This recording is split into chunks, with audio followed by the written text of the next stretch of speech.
Hey guys, this is Hadi Atay at Bite of Iran. I'm back with another talk, this time about Russia, uh, a country that everyone's talking about. So today's topic is about Lavrov's visit to Tehran, what it means for Tehran and Iran, Russia, and then global power struggle. So we're talking about an important visit, which is more than just a diplomatic handshake. It's a kind of a strategic consultation at a time when a balance of power is shifting. This, again, is not just another high level meeting, it's a sign. It's a sign that Iran is no longer a passive player in global affairs, but a key power that Russia needs to engage with. So let's break it down what this visit really means and what are its implications. So less than 100 years ago, um, world leaders, as you know, Stalin, Churchill, and Roosevelt, sat at a table in Tehran and without the king of Iran being present. Uh, and they just sat down in Tehran without even inviting the king of Iran, Shah, to the meeting. They carved up the world without even consulting Iran. It looks like that era is gone. Today, the Russian foreign minister is coming to Tehran not to dictate terms but to consult. That in itself is a major shift in Iran's global standing. Iran is no longer a bargaining chip that Russia used to use when dealing with like UK. I mentioned this, the Russian Anglo Convention of 1907 many times, but this is a very important point that I can make here. It is not, Iran is not being handed down between world leaders like a colony. This visit by Lavrov underscores that Tehran is right now is the major force. You know, the world powers are admitting it and demands respect. So this visit highlights the complex power between Russia, China, the United States, and the recent developments. So Russia is trying to maintain independence while maintaining a balance between China and the US. Moscow doesn't want to be too dependent on Beijing, but also needs China's economic and political support. Also, China is under pressure. You know, China, it wants to keep strong ties with Iran and Russia, but it also has economic interests in the West. You know, the more pressure the US puts on China, the more Beijing has to carefully manage its alliance with Moscow and Tehran. Now, the US sees Iran as an obstacle, especially with regard to Israel. Washington, because of its strong Israeli lobby present in the US, has to manage its foreign policy very carefully with regard to Israel and Iran.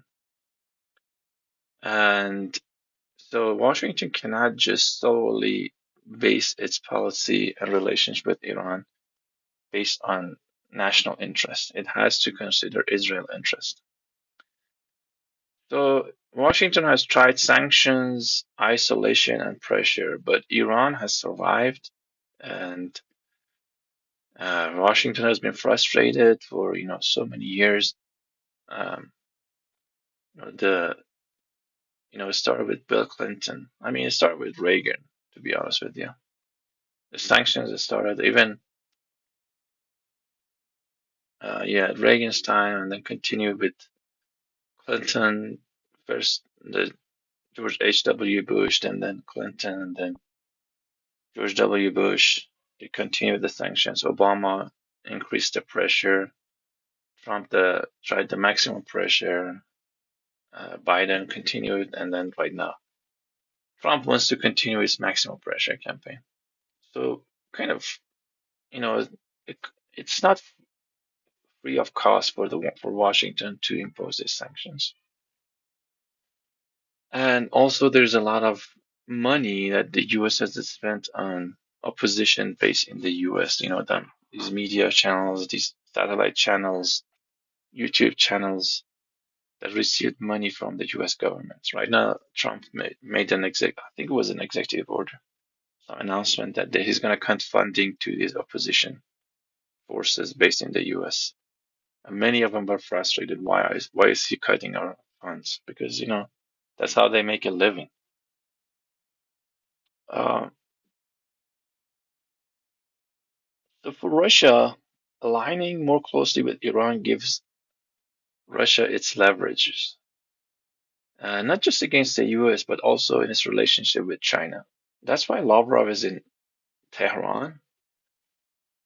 I think he wants to discuss a strategy to ensure that Russia and Iran's cooperation remains strong in the face of Western pressure.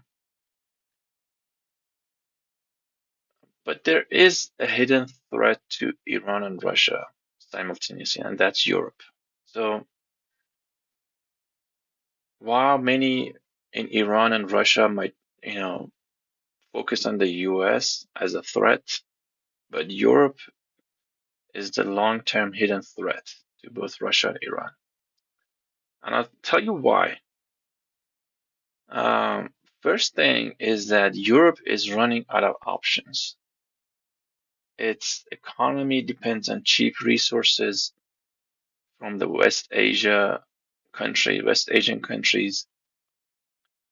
And without the cheap oil and gas, Europe's economy collapses. Um, the European Union is weaker than ever. The UK had the Brexit. There's internal divisions, economic struggles. There's a lot of reliance on US military support. And all of it has put the EU in a vulnerable position. If EU collapses as the union as we know it, Europe could defend. Europe could, descend into conflicts once again, just like before World War II and World War One. The US is in a position that can afford to pull back, but Europe cannot because it's too dependent. Uh, that means European countries will do whatever it takes to secure their energy, whether it's from Russia or West Asia or other countries, whether it's through diplomatic means or direct intervention. So Iran and Russia both know this.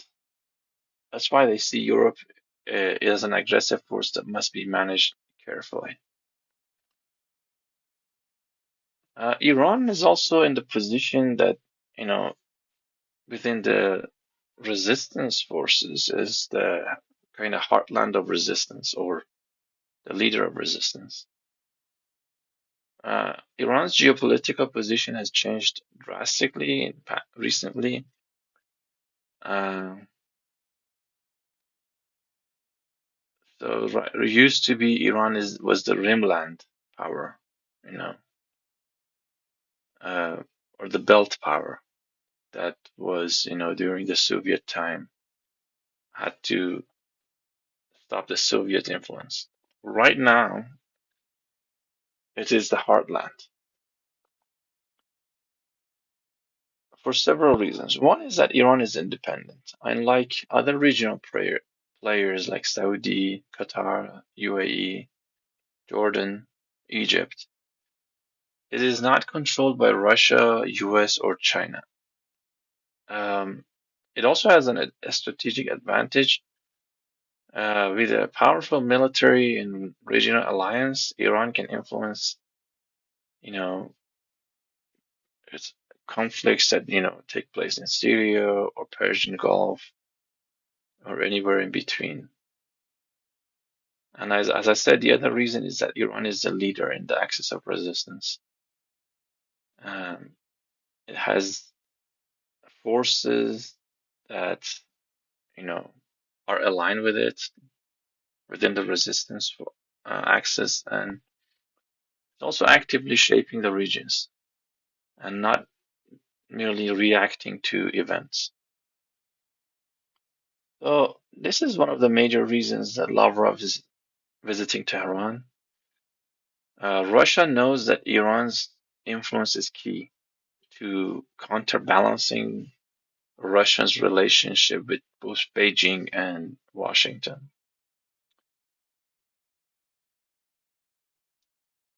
So after Trump took office, you know, sent some messages to Iran and mentioned that he wants to negotiate with Iran, but he also made like very significant demands.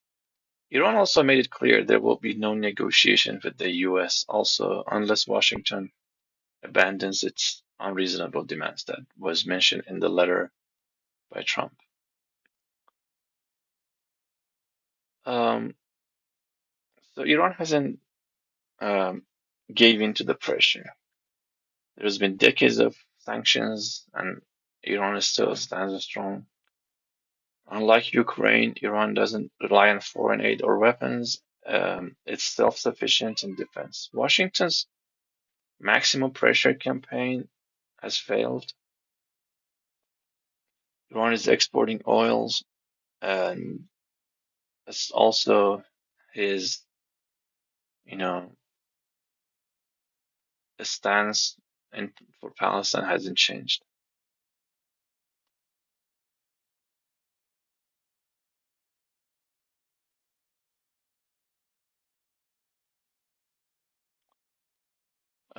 The military factor regarding Iran has gained significant strength, especially in the past 20 years. Iran is no longer is not just a regional power that it used to be.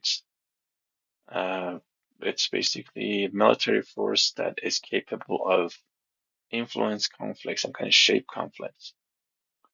Um, let's say in the scenario that Netanyahu was mentioning about attacking Iran, in case Israel attacks, Iran has the capability to strike back with missiles, drones, etc.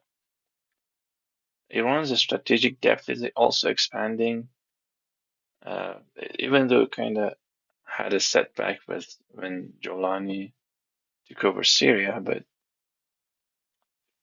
uh, it has influence in Lebanon, it still has influence in Syria, Iraq, and other countries like Yemen. And right now it has, through Yemen, it has influence over the Red Sea. So it's not easy to escalate tensions with Iran because it has deterrence. So also, this military capability that Iran has also is another key reason that Russia values Iran as a strategic partner. Just to summarize, so the world is changing. Iran is a key player as the world powers are shifting. Um, so Lavrov's visit is not just about diplomacy, it's about recognizing Iran's growing power and the importance Iran has um, within Russia's strategic plan. Is not Iran is not a bargaining chip between superpowers. It's an independent force. Russia needs Iran as much as Iran needs Russia. It's a two-way relationship. And Europe, not just the US, is a growing threat that Iran and Russia must counter. The US cannot force Iran into negotiations under pressure.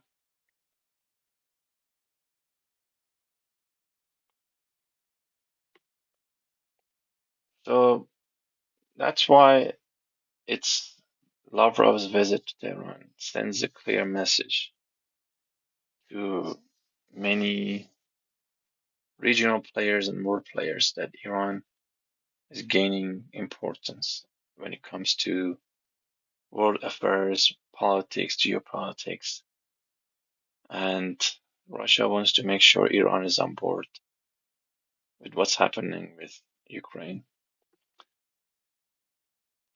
It's a significant event, and we have to monitor it closely to see what comes out of it.